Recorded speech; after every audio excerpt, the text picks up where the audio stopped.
আসসালামু আলাইকুম। আমি এখন দাঁড়িয়ে আছি বোয়ালিয়া এবং হাসপাতালের সামনেই, যে রাস্তা দিয়ে হাসপাতালে ঢুকতে হয়।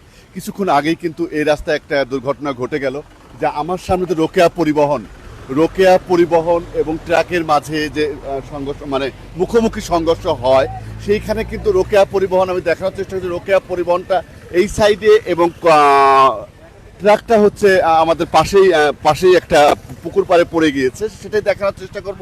সেই সাথে আমরা স্থানীয় তাদের সাথে কথা বলার চেষ্টা করব যে রোকেয়া পরিবহন আসছিল ঢাকা থেকে এবং কুষ্টা থেকে আসছিল হচ্ছে আমাদের এই ট্রাক এবং মুখোমুখি সংঘর্ষের কারণে কিন্তু এই দুর্ঘটনাটা ঘটে।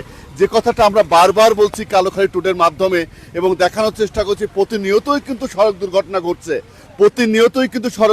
ঘটছে। সেই দুর্ঘটনা কিন্তু আমরা রাজবাড়ী জেলার মধ্যে সবচেয়ে বেশি হচ্ছে, কারণ বেপরোয়া গতিতে গাড়ি চালাচ্ছে, যে গাড়ি চালানোর কারণেই কিন্তু এই ধরনের সংঘর্ষ হচ্ছে। এবং যেটা আমরা বারবার বোঝানোর চেষ্টা করছি যে এই সড়ক পথেই কিন্তু ঈদের সময় কিন্তু মানুষের মধ্যে কিন্তু এক ধরনের যানবাহন যে একটা মানে মৃত্যুর একটা ঝুঁকি একটা পরিণত হয়েছে, সেটাই কিন্তু আমরা দেখছি আজ কয়টা দিন এবং রাজবাড়ী জেলার মধ্যে সবচেয়ে বেশি। কারণ হচ্ছে যারা এই যে ঈদের সময় যারা যাতায়াত করেন, ঈদের সময় ঢাকাগামী যেগুলা ঈদুল আজহা উপলক্ষে গরু নিয়ে ট্রাকে উঠিয়ে গাবতলী বা ঢাকাতে নিয়ে যাচ্ছিল, এইটার জন্যই কিন্তু এই ধরনের দুর্ঘটনা বেশি হচ্ছে।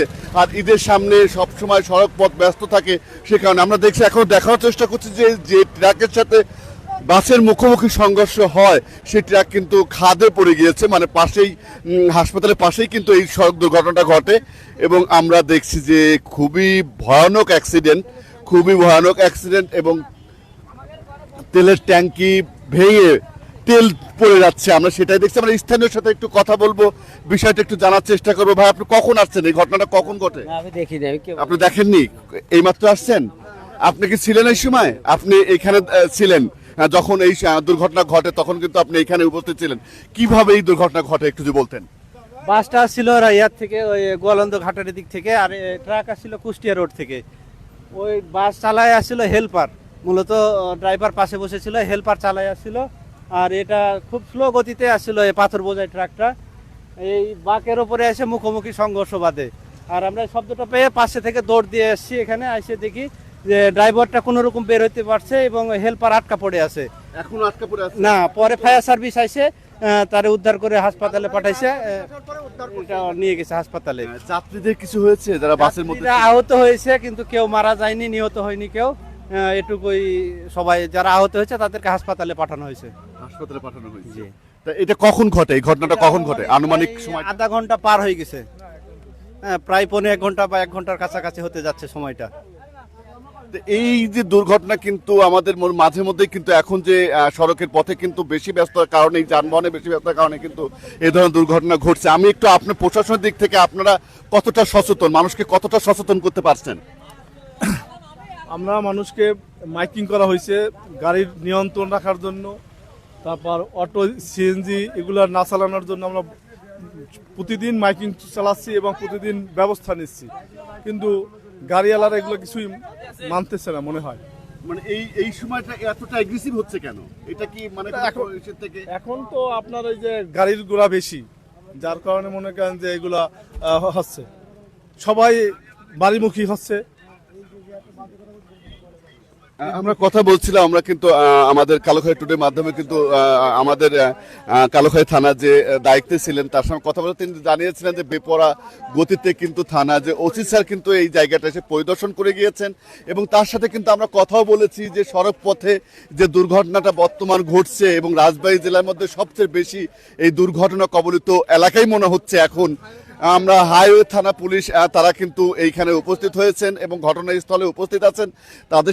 তাদের সাথে একটু কথা বলার চেষ্টা করছি। সেই সাথে আমরা দেখানোর চেষ্টা করছি যে ঢাকা থেকে যে বাসটা ছেড়ে আসছিল সেই বাসের অবস্থাটা কি আমরা একটু দেখানোর চেষ্টা করি। ট্রাকটা তো অবশ্যই আপনারা দেখেছেন কালোখালী ট্যুরের মাধ্যমে যে পুকুরে, মানে খালের পাশেই পড়ে গিয়েছে এবং স্থানীয় লোকদের সাথে কথা বলেছি, সেটা জানানোর চেষ্টা করেছি। জানানোর পরেই কিন্তু আমরা তাদের কাছ থেকে যেটা জানতে পেরেছি যে এই বেপরোয়া গতিতে ড্রাইভার ড্রাইভার ছাড়া হেল্পার দিয়ে গাড়ি চালালে যে কি অবস্থা হয় সেটা কিন্তু আসলেও তারা তো সচেতন কেন না আমি এটা বুঝতে পারি না। তবে শেষ মুহূর্তে একটা কথা বলি যে এখনো হতাহতের খবরটা কি এখন সেটা আমরা হাসপাতালে যেয়ে আমরা আপনাদের বিষয়টা জানাবো যে রোকেয়া পরিবহন ঢাকাগামী যে পরিবহনটা এটাই কিন্তু আসছিল, এটা ঢাকা থেকে আসছিল এবং কুষ্টিয়া থেকে পাথর বোঝাই যে ট্রাকটা আসছিল সেটা কিন্তু মুখোমুখি সংঘর্ষ হয়। যাত্রীরা যারা উপস্থিত ছিল তারা স্থানীয় যেখানে হাসপাতাল আছে কালোখালী হাসপাতাল, সেই হাসপাতালে কিন্তু তাদেরকে ভর্তি করা হয়েছে। এবং রোডের যে অবস্থা আমার মনে হয় যে গাড়ি সর্বোচ্চ যে গতিসীমায় চলা উচিত তারা সেই গতি অতিক্রম করলেই অ্যাক্সিডেন্ট করবে। আমার কাছে কিন্তু এটাই মনে হয় যে রোডের অবস্থা কিন্তু খুবই খারাপ, কারণ যেহেতু বৃষ্টি হচ্ছে বৃষ্টির কারণেই কিন্তু রোডের এই পরিবেশটা অন্যরকম পরিবেশ হচ্ছে এবং বেপরোয়া গতিতে যদি গাড়ি চালানো হয় বিস্তারিত যদি বেপরোয়া গতিতে গাড়ি চালানো হয় সেই ক্ষেত্রে দুর্ঘটনা ঘটবেই। তারপরেও কিন্তু কালোখাই টুডের মাধ্যমে কিন্তু এই পর্যন্ত দুর্ঘটনা যত ঘটেছে সেগুলো দেখানোর চেষ্টা হয়েছে এবং আমরা এটা নিয়ে বিস্তারিত একটা প্রতিবেদন কালোখাই টুডেতে আমরা নিয়ে আসবো এবং তখন হয়তো আপনারা আরো বেশি দেখতে পাবেন। সে কথা বলে আমি একটু দেখানোর চেষ্টা করছি গাড়ির রোকেয়া পরিবহন, যেটা আপনারা দেখছেন যে রোকেয়া পরিবহন, এবং আমার মনে হয় যে চলে আসছে যেটা গাড়িকে এখন নিয়ন্ত্রণ করবে, গাড়িটা সরানোর ব্যবস্থা করছে। হাইওয়ে পুলিশ থানা তারা কিন্তু সদস্য মানে এখানে উপস্থিত আছে। সেই ক্ষেত্রে কালোখালী ফায়ার সার্ভিস এবং পাংশা ফায়ার সার্ভিস দুটাই কিন্তু তারা ঘটনাস্থলে এসে উপস্থিত হয়েছিলেন এবং তারা কিন্তু দ্রুত গতিতেই রাস্তা থেকে বাসটাকে সরানোর জন্য চেষ্টা করবে। এবং দেখেন যে কি অবস্থা, যে আসলে মানুষের জীবন হয়ে গেছে একদম। আমার কাছে খুবই খারাপ একটা বিষয়, কারণ হচ্ছে প্রতিনিয়তই এই দুর্ঘটনা ঘটছে। হাইওয়ে থানায় যারা দায়িত্বে আছেন তারা কিন্তু এখানে উপস্থিত আছেন, তারা কিন্তু বিষয়টা করছেন, তদারকি করছেন। এবং ট্রাক কিন্তু আপনারা দেখছেন, ট্রাকে কিন্তু যে যাত্রী, যে কথা বারবার বলছি যে আপনার দ্রুত গতিতে আমি গাড়ির যাত্রীর সাথে একটু কথা বলার চেষ্টা করছি। হ্যাঁ, আমরা একটু কথা বলার চেষ্টা করছি। কি তখন আপনি যখন যাত্রী ছিলেন বাসের মধ্যে উপস্থিত ছিলেন, কি অবস্থা তখন, কি মনে হয়েছিল? আমরা চট্টগ্রাম প্রপার্টি থেকে আসতেছি, এই নাসিরাবাদ প্রপার্টি থেকে চট্টগ্রাম থেকে আসছি। ওই যমুনা সেতু হয়ে জাম, তার জন্য আমাদের গাড়িটা পদ্মা সেতু হয়ে ঘুরে আসছে। তো আমরা এদিক দিয়ে আসতে লেগে আমাদেরকে খাওয়া দাওয়া কিছু করাচ্ছে না। আমরা বলছি আমাদেরকে খাওয়া দাওয়ার ব্যবস্থা দেন, আমাদেরকে না খাইয়ে চট্টগ্রাম থেকে চলে আসছে। ড্রাইভার গাড়ি চালায় না, গাড়ি চালাইছে হেল্পারকে দিয়ে। ড্রাইভার ঘুমাইছে আর হেল্পারকে দিয়ে গাড়ি চালাচ্ছে। আমরা বারবার নিষেধ করছি, বারবার কিন্তু গাড়ি মারার মতন করছে। আমরা কিন্তু নিষেধ করছি কিন্তু শুনে না। ওই ড্রাইভার দাঁড়িয়ে থাকে আর হেল্পারকে দিয়ে গাড়ি চালাতেই থাকে, মনে করেন চলে আসতে থাকতে হঠাৎ করে 3বার মার চলে আসছিল হল না, ওদিকে বেঁচে গেলাম। এই জায়গায় এসে ট্রাকের ড্রাইভারকে যা নিজেই যা আপনার বাসের হেল্পার যা নিজেই মেরে দেয়, মনে হয় ট্রাকের ড্রাইভারকে অপোজিট রূপে। ড্রাইভার ওই সাইডে যা মেরেছে, এই সাইডে মারেনি, গাড়ির এই সাইডে মারেনি, ওর লোকাল রাস্তা ছেড়া ওই সাইডে যা মেরে দিয়েছে। কতজন আহত বা নিহত হয়েছে এমন? হ্যাঁ, নিহত আমাদের অনেকটি লোক হয়েছে, 9 জন নিহত, 9 জন আহত। নিহত হয়নি, আহত 9 জন। জি, 9 জন। আপনারা যখন হেল্পার দিয়ে গাড়ি চালাচ্ছিল তখন প্রতিবাদ করেননি কেন? বারবার প্রতিবাদ করছি আমরা, আমাদেরকে ওভারটেক করে বারবার করে গাড়ি আসছে, আমাদেরকে খাইতেও জানি এখন পর্যন্ত আমরা পানি পর্যন্ত স্পর্শ করিনি সকাল থেকে, এই রাত 12টা থেকে। এই বাসে যাত্রী ছিলেন? জি, আমরা এই বাসে যাত্রী। যাত্রীর কথা শুনবে না? জি না, শুনছে না, আমাদেরকে ওভারটেক করতে আছে। এটা কোন সেনাবাহিনীর কে গাড়ি, ওর গরম দেখাচ্ছে আমাদেরকে। কোন সেনাবাহিনীর গাড়ি এটা? জি, হেডাম দেখাচ্ছে, হেডাম।